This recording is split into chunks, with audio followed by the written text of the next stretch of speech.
It's 7:43 p.m. Your child yelled at you for the fourth time tonight. You said something that you've been regretting ever since you said it. And now, you are standing in the corridor, but your heartbeat is still fast, and your voice hasn't fully returned to normal yet. And at that moment, a question keeps circling in your mind, again and again. Why is this so difficult? Interestingly, a study involving more than 4,000 families in Japan found that situations like this are seen very rarely there. This is not because Japanese children are naturally calm or because there is no stress. Rather, when Japanese parents get into a fight or a tense situation with their child, they do not immediately jump into another fight or try to forcefully resolve the situation. Instead, they pause, let the situation calm down, and within a very short time, return to normal communication with the child. There is a name for this, and there is also some scientific basis behind it. By the end of this video, you will learn how to actually apply this method in real life. Starting tonight, whenever a conflict or tense situation happens, you will learn 3 simple steps for how to handle it. And the best part? You don't need to become Japanese. You just need to adopt 3 simple habits. Before we get into it, let's ground this in real research. Cross-cultural studies in psychology have shown that in early childhood, Japanese children tend to display less aggression and less outward excitement while showing greater self-control compared to American children. Rather than being an innate trait, this is mainly the combined effect of culture, the education system, and everyday behavioral habits. Among these habits, there is an important concept called structured self-reflection. That is, a structured form of self-examination. Now, it's important to keep in mind that Japan is not a perfect system. There is real pressure on the mental health of young people there. The suicide rate is also an issue that is regularly discussed and monitored. In addition, the cultural pressure to suppress emotions can sometimes be harmful in the long term. So we are not suggesting that we should copy everything from Japan exactly.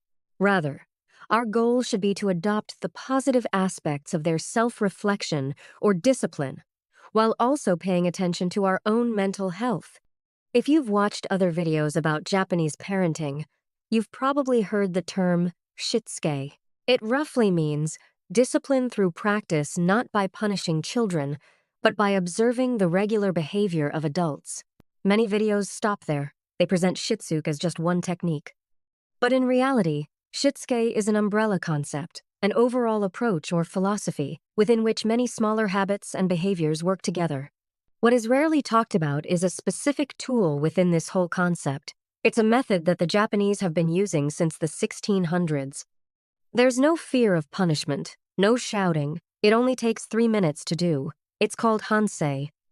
If you think the Japanese are calm just because they follow the rules, you're missing the main secret that other videos usually skip. Hansei, which means looking back or self-examination in Japanese, is a process of pausing to understand oneself after an event. It's not punishment. It's not time out. It's self-reflection.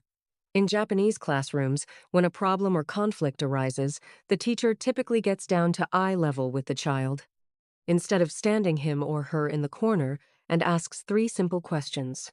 What happened? How did it affect the people around you? What could you have done differently? This is the basic structure of the whole idea, giving the child just a few minutes to think about his or her work through these 3 simple questions. There is no long scolding, no shaming, no excessive punishment. Now here is where the clear difference between Western parenting and Japanese parenting comes into play. In the Western system, when there is a fight or a problem, the child is often isolated, put in a timeout chair, left alone, told to think about what you did wrong. In this situation, the control is in the hands of the adults, and the child is largely passive. But in Hansei, the picture is a little different. Here the child is active. He or she tries to think for himself. And the parent or teacher is there, as a calm guide, not as a judge. The difference may sound small, but its impact on the brain is far from small.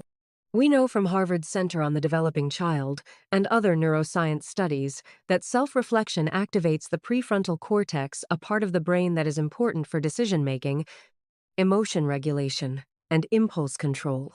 Punishment, on the other hand, activates the threat response, which can suppress the prefrontal cortex.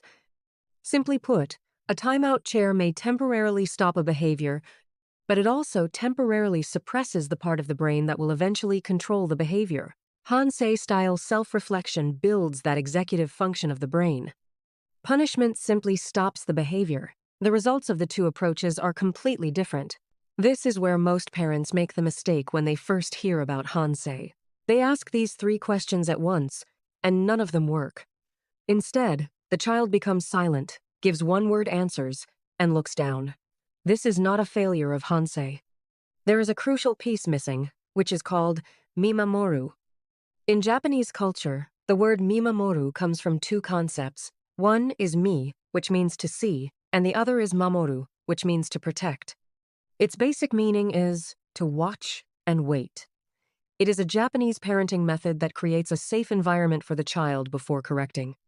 The basic idea is simple. If a child is afraid of your reaction, he will never truly think about his mistakes. Mimamoru is what makes Hansei effective in many ways. This is because self-reflection only really works when a safe emotional environment is created for the child. For children aged 3 to 5, Mimamoru means being physically close, sitting on the floor with them, speaking softly, not holding their arms and legs. This stage involves letting the child's emotions settle down before trying to fix them right away. When the child gradually returns to a calm state from that intense emotion, the reflection questions become meaningful. For children ages 6 to 9, Mimamoru is more about tone than proximity. It's the absence of sarcasm, eye-rolling, or "I told you so." It's the parent signaling clearly, calmly, that this conversation is safe. That honesty won't be punished. Once that safety is established, the Hansei questions hit completely differently. The child opens up, because they know that opening up won't cost them anything. Here is the exact ritual, step by step. Write this down. Step 1. Wait, 60 seconds. Don't start arguing immediately after a conflict ends. Wait at least 30 to 60 seconds. In Japanese culture, this kind of intentional silence is very important. It is often compared to their concept of ma, which gives special value to space, pauses, and timing. In the human brain, after intense stress, the hormone cortisol remains elevated for a short period, and only after that do control and clear thinking return. If you start having intense discussions right after a conflict, neither of you will be able to think calmly or coherently. So give yourself a little time. Breathe slowly. Let the situation cool down a bit. Step 2, ask. 90 seconds. Get down to their eye level. Don't stand over them, but be level with them. Then ask 3 questions calmly, in sequence. What happened? Let them tell you their story. Don't dictate. Don't interrupt. Just listen. How did that make the person feel? This is the empathy building step. Name the person who was affected. Make it real. What would you have done differently? Just ask for one thing. No list, no lecture, and let them have their own answer. Step 3, close. 30 seconds. Finish with connection, not judgment. Look at him and say, "Thanks for thinking about it. I love you. Let's move on." That's it. No long lecture. No. One more thing. The cycle ends here. Then you both move on together. A study conducted in Japanese preschools found that after just 3 weeks of following this method, most parents, or a large number of parents, noticed that their children's tendency to make repeated mistakes had decreased dramatically. Not months after months, in just a few weeks. 3 questions, 3 minutes, no yelling, no timeout chairs, just a calm, structured ritual where children learn to think for themselves and gradually begin to understand their own behavior. Research shows that such reflective practices help children learn self-regulation and emotion regulation, which helps them deal with conflict in the future. So try it tonight. And after a few weeks of regular practice, you can feel the change for yourself. And in the next video, we'll go even deeper. How Japanese parenting affects children's brain development before the age of 5. So subscribe to this channel today, turn on notifications so you never miss the next video.